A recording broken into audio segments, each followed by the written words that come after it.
छत्रपती संभाजीनगरमध्ये चारही मतमोजणी केंद्रावर पोलीस प्रशासनातर्फे कडेकोट पोलीस बंदोबस्त तैनात करण्यात आलेला आहे।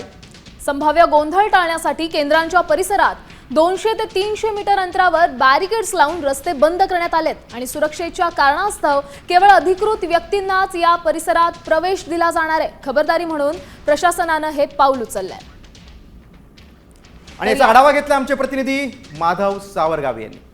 छत्रपती संभाजीनगर महानगरपालिकेच्या निवडणुकीमध्ये काल 59.82% इतकं मतदान झालं होतं। आज 10 वाजता या मतदानाची मोजणी होणार आहे आणि त्यासाठी छत्रपती संभाजीनगर शहरात 4 ठिकाणी मतमोजणीची तयारी पूर्ण करण्यात आलेली आहे।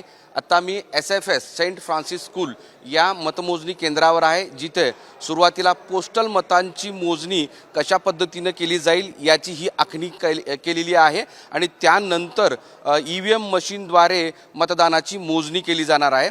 संभाजीनगर शहरामध्ये हे एक SFS, दुसरं गरवारे हायस्कूल, गरवारेच्या परिसरामध्ये जे IT पार्क आहे त्या परिसरात आणि दुसरे 2 जे केंद्र आहेत ते इंजिनिअरिंग कॉलेज आणि पॉलिटेक्निक कॉलेज उस्मानपुरा अशा 2 ठिकाणी म्हणजे एकूण 4 ठिकाणी ही मतांची मोजणी होणार आहे। 10 वाजण्याच्या वेळेची छत्रपती संभाजीनगरकर वाट पाहत आहेत की या निवडणुकीमध्ये निकाल कसा लागेल। मोहम्मद इरफानचं माधव सावरगावे, साम TV।